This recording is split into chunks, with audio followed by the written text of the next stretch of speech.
Well, welcome everybody to another segment of Lewis at Large. Yours truly, Warner Lewis, of course, from the flight deck, and that means some smart talk radios in your future, and today, certainly no exception. We got a good one. We have not talked about this subject at length in a long time on this show, and that is the subject of sports gambling, game fixing, what that is all about. We're talking to an expert today. His name is Brian Tuohy. Actually, you know what, Brian, how do you say your last name? You were right on the money, Tuohy. Tuohy, all right, I'm good. Anyway, the work is called Larceny Games, Sports Gambling, Game Fixing, and the FBI. It is an insider's look at a world in which we hear about, but most of us do not know much about. Brian Tuohy is considered to be America's leading expert on game fixing in sports. Larceny Games, which came out in the fall, talks about game fixing from a sports gambling perspective. He's also has a previous book called The Fix is In, examining how professional leagues influence the outcome of their own games for TV ratings and profit. He's been on, as you can imagine, numerous sports shows, made numerous lectures. Again, the work is called Larceny Games. Brian, how are you, my friend? Fine. How are you doing, Warner? Well, I think we're good here. This is a subject that, really touches lots and lots of people across the country, if not around the world. Games many times at many levels are not necessarily what they seem, are they not, Brian? Well, exactly. And I think part of the problem, and I think part of the reason why this doesn't get the attention it should, is because I don't believe that the likes of ESPN and these other sports media outlets in the United States are willing to touch the subject, because I think they're too almost inbred with the sports leagues now. One almost funds the other, and it's kind of a perpetual cycle between the two of them. And if they broadcast and talk about, the potentiality for games to be fixed, that the integrity may not be as much as people assume, it's going to affect the bottom line, it's going to affect the advertisers, it's going to affect the TV ratings, and it's going to affect a huge multi-billion-dollar industry in this country. Now, when we talk about Larceny Games here, we have all heard about the Black Sox scandals of 1919. We have heard about game fixing from that end. There's the other completely separate issue of the average Joe Blow betting on various sports games, whether it's the amateur level or the professional level. This really, the what you're talking about encompasses all of that, does it not?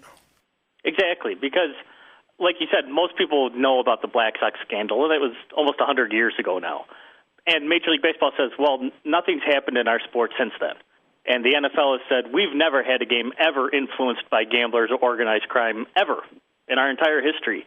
And hockey and basketball says this hasn't happened since the early 1950s. Well, I question that because, you look outside of the United States, you look at soccer, tennis, cricket, games that are worldwide, and you see that numerous matches have been fixed. People have been arrested and convicted of these crimes as recently as just a few months ago. I mean, this is an ongoing epidemic where soccer is really concerned about the integrity of their sport and being overrun by organized crime and gamblers. And yet here in the United States, well, supposedly this never happens. And that's why I wrote Larceny Games, is because I didn't believe that story. I believe that there's, some sort of corruption going on, and no one's just willing to look for it. Well, you certainly don't have to go back too far to and wonder why is Pete Rose not in the Hall of Fame. Pretty simple, what that was all about, and we can go into some detail. You can touch on that if you'd like. Also, you go back in the early, or I guess mid-late 60s, Paul Hornung of the Green Bay Packers and Alex Karras of the Detroit Lions involved at least in sports gambling at some level, and it definitely affected careers. Why, my gosh, it would seem to me that there are numerous examples of this everywhere, and it doesn't mean everything is corrupt, but there's lots of individual examples. Well, I think you're right. I mean, and that's the thing, is I think these leagues and the media try to separate it all and say, well, this is just an isolated incident. Same with they do, I think, with steroids and the performance-enhancing drugs. Well, just that one guy was doing it, or just these couple of guys are doing it, and it's not a big problem. Well, it's probably a bigger problem than a lot of people think. And like you mentioned, Karras and Hornung and Pete Rose, they weren't in trouble for fixing games. They were just in trouble for basically betting on their own sport and on games in which they participated. But, I mean, the NFL allowed Paul Hornung to still get in the Hall of Fame despite that mark against him. Baseball has towed a harder line and not allowed Pete Rose in.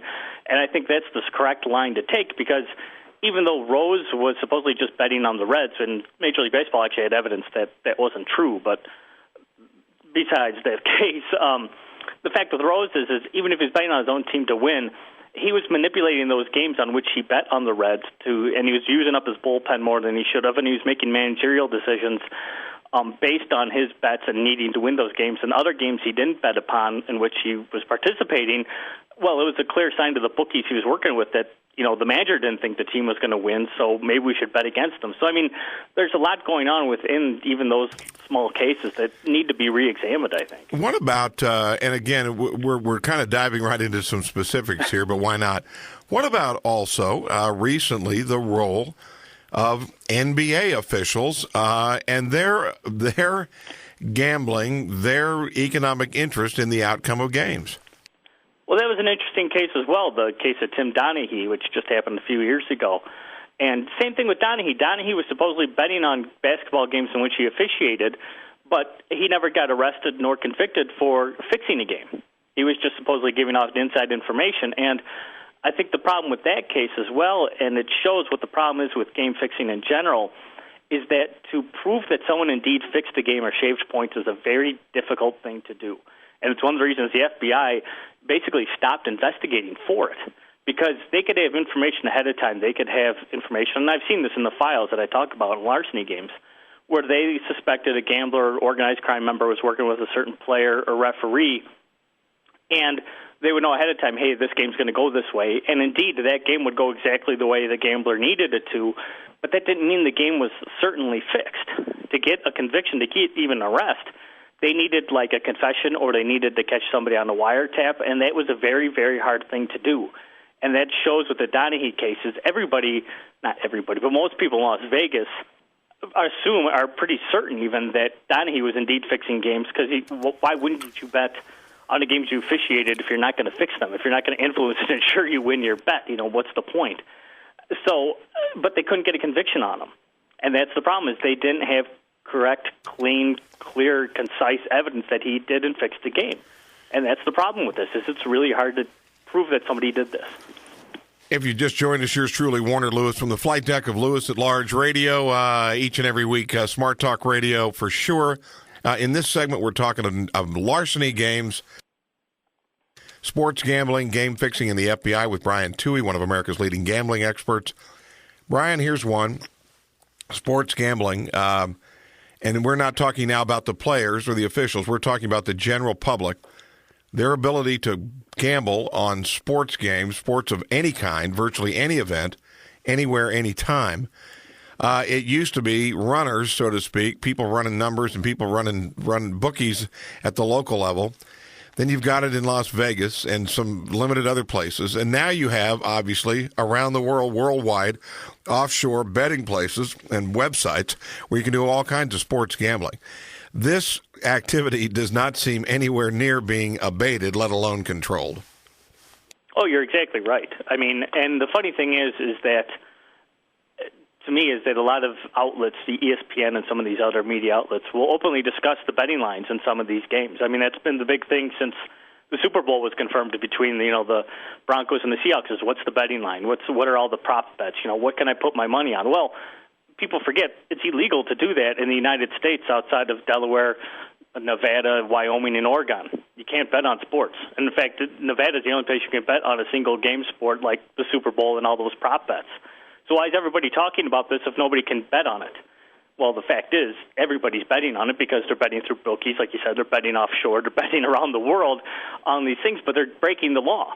And I think the problem is it's like, the war on drugs. It's not stopping people from gambling. It's not stopping people from smoking marijuana or doing cocaine. It needs to be legalized. It needs to be monitored, and it needs to be regulated. And then I think if you do that here in the United States and you recognize how much money is being gambled on these games, I mean, it's anywhere from $80 billion to $380 billion a year wagered illegally in the United States on sporting events. If you monitor that money, I think you will see the corruption that's actually going on underneath it, and that games have been fixed and points have been shaved, and that will come to the surface if someone's watching it all. Would you be, based on all the work that you've done, would you be in favor of a nationwide legalized gambling if it was highly regulated and highly overseen? Would by regulating it and making it legal, would that take away some of, so to speak, the dark underbelly of some of the gambling? I'm in favor of legalization, definitely. but it wouldn't necessarily take away all of the corruption involved. But again, it would be a level of oversight that we don't have right now.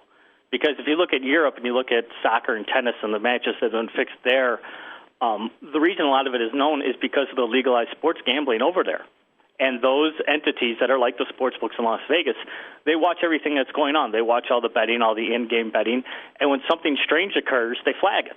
And once they flag it, then they go back and investigate, see where the money came from, see if it was outside the norm, and if it was really outside of the norm, then they turn it over to the authorities. The authorities have investigated it, and that's led to arrests and convictions for match fixing in numerous countries all over the world. But here in the United States, the only one who's oversight on this gambling right now is organized crime. And is organized crime going to run to the FBI and say, hey, we think this game was fixed? No. And it's just obvious. They're not going to do that. What they're going to do is they're going to piggyback upon that information like they did with Tim Donaghy in the NBA, the referee who was likely fixing games. And then they followed that money and tried to make money on top of that money. I mean, that's the way it works here in the United States. I mean, that's a level of corruption we're looking at. But legalizing it would, again, put another level of oversight that would probably be good and clamp down on that sort of behavior. Is it reasonable to assume that the vast, if not majority, plurality, or a disproportionate amount of the world's sports gaming and gambling is done by Americans? No, not necessarily. Actually, the biggest gambling entity is Orientals. I mean, it's really ingrained in their society, and I think it's Macau is actually the world's leader in gambling right now, over and above Las Vegas by a long shot. And that's one of the reasons why soccer has such a problem is the organized crime elements in the Far East are the ones that have literally circled the globe to fix soccer matches and got involved in tennis match fixing, and it's likely they've shown up even here on the United States shores and started to influence our games as well. Is there a particular sport that is, in your mind, quote, so to speak, perfect for the gambler? Or is there one that is more perfect for the participant? If I was going to fix a game, is it easier, so to speak, to have an influence over a basketball game versus a baseball game versus a football game? Well, I think the easiest sport are the single people sports like boxing and tennis, because if you just get to one person, then you've controlled the event. Beyond that, I think if we talk about team sports, sports like football and basketball are probably easier to fix because of the point spread. And that means you can get a player to just, not cover the point spread, but they don't have to lose the game outright. And I think that's a good thing for, especially use in college sports. If people are trying to influence college sports where the kids aren't getting paid, it's easy to offer them a few $1,000s and say, look, you don't have to lose the game. Just, don't win by 10 points, win by 8. You can do that, can't you? Miss a layup, miss a free throw. No big deal. Nobody will notice it. And yet it's a big difference for the gamblers and the people who got money on the game. And based on the research that you've done, I can imagine it goes back centuries, but let's limit the discussion right here to America, to North America anyway. Give us a little bit history of the early evidence of sports gambling. Well, it really dates back, at least in team sports, to baseball in the 1850s. I mean, before the National League and what we know as Major League Baseball was formed, they know games were fixed back then. I mean, this is going on it probably even dates back even further when you get into horse racing, because horse racing is one of the most corrupt sports, America's ever seen, and that goes back to the colonial days. I mean, it's something endemic, I think, within sports and gambling is people see a way to make easy money.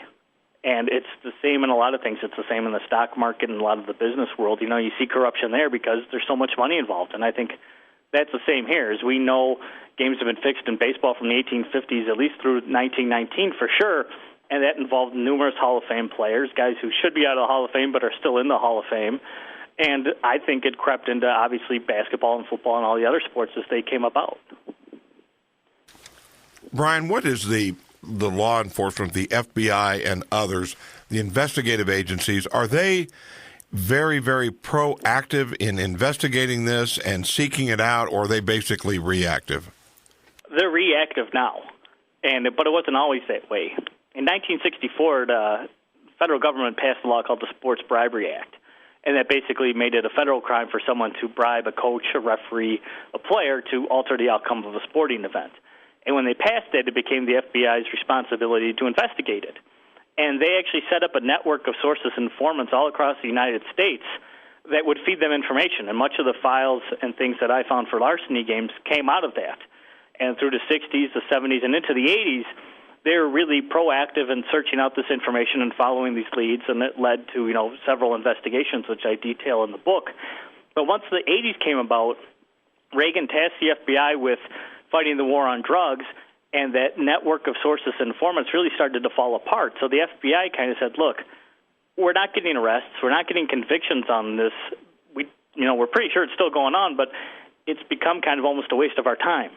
So once we see something maybe that crops up, we'll go after it, but we're not going to chase every lead anymore like we did in the past. And that's part of the issue, I think, is the fact that they kind of gave up the chase and allowed the leagues to investigate themselves on this matter, and I don't think that's really a healthy attitude to take. We touched on this earlier. Talk a little bit also about the growth of the offshore gambling sites. Well, many of the offshore sports books are really run by American organized crime entities.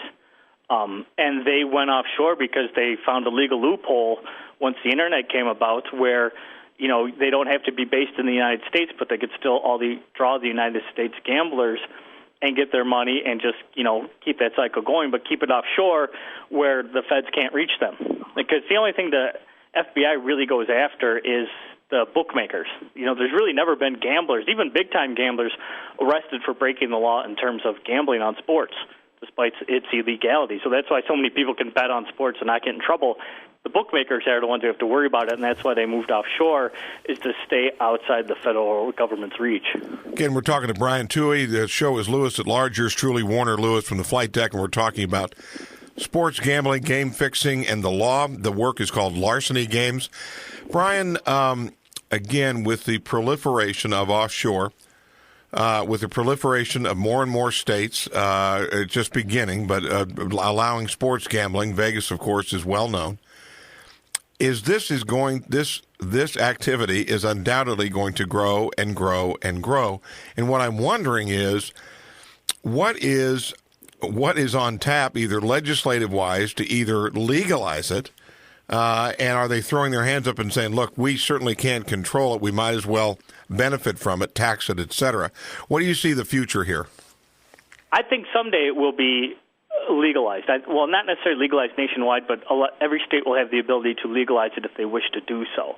Right now, there's a federal law in place called PASPA, the Professional and Amateur Sports Protection Act, which was passed in 1992, which prevents any state from legalizing this. And it's sponsored and really backed by all the major professional sports leagues. They do not want it legalized. And I think they don't want it legalized in part because, one, they can't profit from it. They can't, book bets themselves on their own games. And two, they don't want that other level of oversight like I talked about earlier. They don't want anybody messing around in their business. And if you legalize sports gambling to a level like nationwide, there will be many entities that will watch it, like, many of the states have racing boards that monitor horse racing or dog racing. The NFL and Major League Baseball don't want that sort of oversight. But right now, the state of New Jersey is fighting to legalize it, and if they win, it's a case that's probably going to be heard before the Supreme Court in the very, very near future. If they win, then it's going to open up the floodgates, and California and many other states are going to legalize it, and once that floodgate's open, it's going to be everywhere. Brian, do you think if we knew it, if we say we're take the lid off, would we see that the influence of gambling into the outcomes of amateur games, in particular major college games, football, basketball, etc., is that growing, or do you think that the college, the amateur athlete at least, has been scared away a little bit by some other examples? Well, I don't think they've been scared away at all. I think there's only literally for the NCAA, I believe, has like 45 investigators to cover the entire nation. Okay. I mean, how much can those 45 investigators really cover with the amount of, students, athletes, and colleges out there participating in level Division I NCAA sports? I mean, they just can't. And they did a study, I think it was in 2008 or 2009, where they anonymously quizzed these kids, like 19,000 student athletes, and asked them, have you ever been approached to fix a game? Have you ever fixed a game? Do you know somebody who has fixed a game? And literally, I think it was a little less than 1% of both college basketball and college football players said that they themselves had participated in shaving points or fixing a game, which amounts to about 200 athletes, which means that potentially 200 games were fixed and nobody knows about it. So I don't think it's gone away. It's not, like I say, I don't think every game is fixed. I don't think this happens all the time, but I think it happens more often than people would assume. What about the role, do you have any examples of coaches being involved? We talked about players and officials. What about coaches? Any examples of that at all? Well, in the FBI files, I found a little bit of that. But what I've heard, I mean, kind of like off-the-record type of stuff, is that, you know, a lot of times you'll see these crazy point spreads in college football games where a team's favored by like 40 or 45 points. And the boosters, the people who really help in, you know, recruiting athletes, giving them money under the table, giving them cars under the tables, they're also involved in the coaching decisions and the coaching hirings and that sort of thing. And from what I understand is there are coaches that have been influenced by the boosters when there's crazy point spreads like that. And you see a team that's winning by 40 points trying to score a touchdown with 2 minutes left, and you're going, well, what's the difference if you win by 40 or 47? You won the game. Well, it matters on the point spread, and it matters to all the boosters who bet on your team with that point spread. So I think there is that sort of influence, despite the fact that many of these coaches get, you know, $1 million or $2 million or more a season. That doesn't mean they're safe, and that doesn't mean they're outside of the influence of these sort of people. Well, it is a subject that I know is a delicate one. It is one that probably gets quite a visceral reaction no matter who you talk to about it. I am curious, as we start to wind down here a little bit, Brian, in your research, when you contacted the NCAA, when you contacted Major League Baseball, the NFL, the NBA, et cetera, what kind of reception did you get? Did you get a, sure, we'd be happy to help blow the lid off on some of this stuff, or were they a little bit reserved? No, they don't want to talk about this subject matter at all. One of the people I interviewed for the book was the former head of NFL security, a man by the name of Warren Welsh, who was a former FBI agent before he joined the NFL. And I talked to him for about an hour, and he was a very friendly guy on the phone and all that sort of thing. And at the end of the hour, I still had no idea what NFL security actually did. I mean, that's the kind of conversation it was. Yeah. I talked to the the current head of Major League Baseball's Department of Investigation for another story I'm working on now. And, yeah, they're not exactly open when you say, I want to talk about fixed games. They're very quick to say, no, that doesn't happen, or go away, or they just kind of hang up on you or don't return your calls. That's what happens. Well, I guess that's probably to be expected. Hey, listen, we're running out of time here. The work, again, is called Larceny Games, Sports Gambling, Game Fixing in the FBI by Brian Tuohy, one of America's leading sports gambling experts. He's also the author of another work called The Fix Is In. Brian, a pretty big subject here. For our listeners that want to find out more about just sports gambling in general, where can they go and where can they find out more about this work and how to get a copy? They could go to my website, which is thefixesin.net, or the books, both books, Larceny Games and The Fix Is In, are available at Amazon, Barnes & Noble. They're available as ebooks on iTunes. Basically, any place good books are sold, hopefully they'll be there. So are you allowed in games anymore? Do people know who you are and they keep you out? No, they, you know, I think what it is in many ways the leagues they ignore this subject. You know, they could come out, they could probably sue me for something in the book, or they could come after me or whatever, but then it leads more light to the subject, and then, you know, the more light, the more publicity gets, the more people are like, well, why are they going after this guy so hard? So they go out by the book. It's a lot easier, I think, to just ignore me and have ESPN ignore me and that sort of thing, because then if you don't get the press, nobody knows it's out there, you know? Well, appreciate your time, appreciate the insight, appreciate the information, and best of luck to you, and would look forward to having you on the show again sometime. Great. Thanks a lot, Warren. I appreciate it. You bet. We will be back with more right after this on Lewis at Large.